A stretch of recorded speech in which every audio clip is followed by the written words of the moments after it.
John Batchelor, good evening. This is the John Batchelor Show. John Avlon, CNN, The Daily Beast is with me. We're doing politics. And Mr. Avlon. Yes, sir. You're always telling me races are tightening, right? They're always tightening. Will they tighten any more than November 2nd, or is that the tightest they can get? That's as tight as they get. That's all as right. Tight as a drum, tight as Ernest Hemingway on a good day. All right, November 2nd. That's when they stop tightening and they loosen again. We're going to bring on a congressman tonight whom I enjoy a great deal because he's cautious, he works hard. In fact, Selena Zito of the Pittsburgh Tribune-Review pays him this tribute. He's the hardest working congressman she's ever seen. He runs so hard that right now he's outpacing everyone in Pennsylvania, and that's a very important tribute from Selena. Congressman Charlie Dent of the 15th Pennsylvania, my home state, the Keystone State. Congressman, a very good evening to you. Charlie, I understand you're running so hard right now, we're going to have to restrain you. Is that correct? Well, I don't know about that. I know I was out knocking on doors this afternoon. That was part of the campaign today, and we'll do it again tomorrow. I like to just go out and visit voters at their doorsteps, actually. It's a good way to burn nervous energy. I agree. And now this is a man just off the campaign trail. He's asking for votes, and that's critical to understand. All of you future candidates for the U.S. Congress, make your mothers happy. Go run for Congress, but remember, you must ask for votes. And Charlie Dent is a veteran Republican legislator. He runs in a very competitive district. It's very tight all the time. This year is not indicative of how tight it's been in the past. And yet here in October, with 30 days to go in a Republican wave year, he's going door to door and asking for votes. And, Charlie, that's a credit to you. You never get too highfalutin when you're in Congress. You've got to go to the people. No, it's I enjoy the contact with the constituency. It's a lot of fun. I live in like a lot of congressmen. I happen to work in Washington D.C., but I live back here in the Lehigh Valley. And John, I know you're a Montgomery County native. That's right. I went to Boy Scout camp in your district, Charlie. Well, that's right by my sister's home. Actually, my sister lives right there in the Marlboro Township, Pennsburg area, right by that Boy Scout camp. I know it well. Congressman, tell us a little bit about what you're seeing on the ground in your swing district. I mean, Pennsylvania, always a great bellwether, and this year it seems like Republicans, even very conservative Republicans who might not be traditionally a good fit for the state, doing very, very well. What are you seeing and hearing in your district that accounts for the Republican wave in the suburban audience?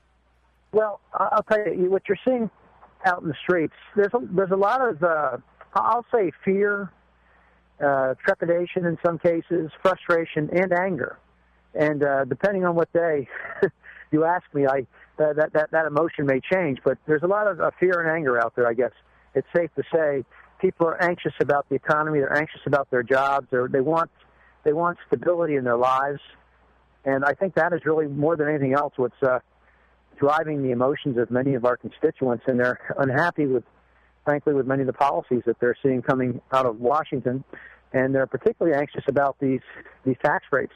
Many people are very anxious about the tax situation, which is contributing to the uncertainty that many of them are dealing with in their lives and in their businesses. And are you taking heat from some folks as an incumbent? Is the anger broad-based and it sort of a pox on both your houses? Or is it really focused on the Democrats because they're the face of Congress? Well, I have to say that the anger is directed at incumbents, certainly of both parties, but more especially towards the Democrats.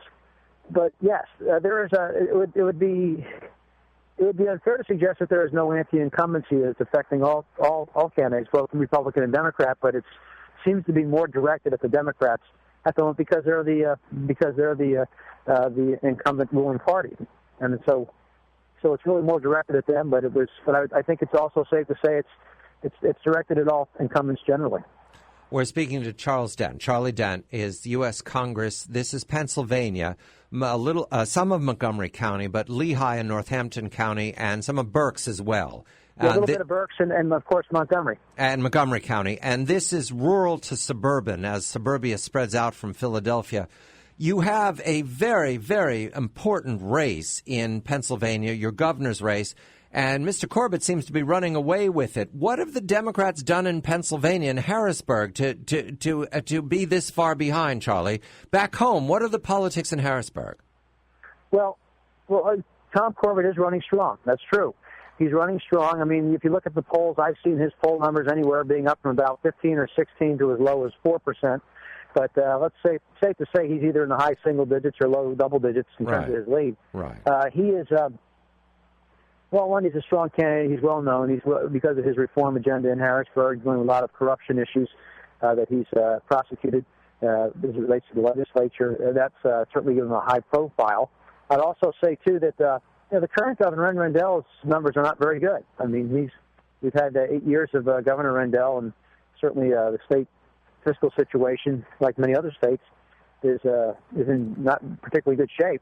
And so, again, part of the anger is, I think, directed at the Democrats more than the Republicans at the state level, because they've largely been running the state for the past several years. So Charlie, I wanted to make this point with John Avlon. You see, they're in Harrisburg, they have none of the issues of cap and trade or health care. You know, that's Washington stuff.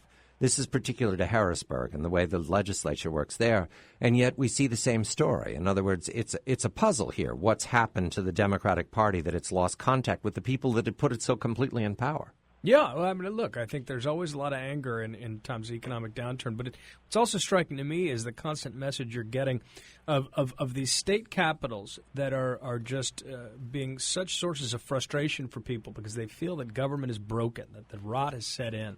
And I'm not sure that either party can credibly offer a solution, but that anger is real, and it's certainly something we see a lot all throughout, especially the Northeast. Congressman, I'm wondering, your across-the-aisle colleague, Admiral and former Congressman Sestak, why do you think he's having a trouble connecting with voters in your district and other swing districts across the state?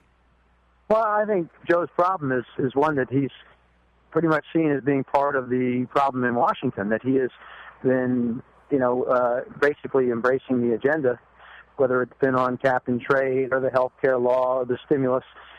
He's been pretty much there in line, and I think Pat Toomey's been effectively running campaign ads trying to tie him to, Nancy Pelosi and Harry Reid, and I think that association is almost like like a boat anchor around one's neck at this time, statewide.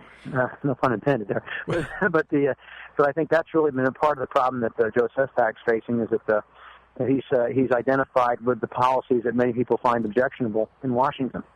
Do you have a reputation of being a very principled centrist Republican? Do you feel like an endangered species sometimes? Look, I often like to use the term center-right.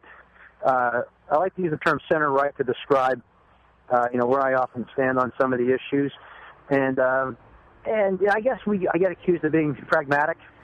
And there are worse accusations, Congressman. He comes from a blue state. He has to be. You have to. Yeah. I mean, we have an obligation to get things done. I've always felt strongly that the difference between the state legislature and the U.S. Congress, I always felt, is that I thought that Harrisburg could be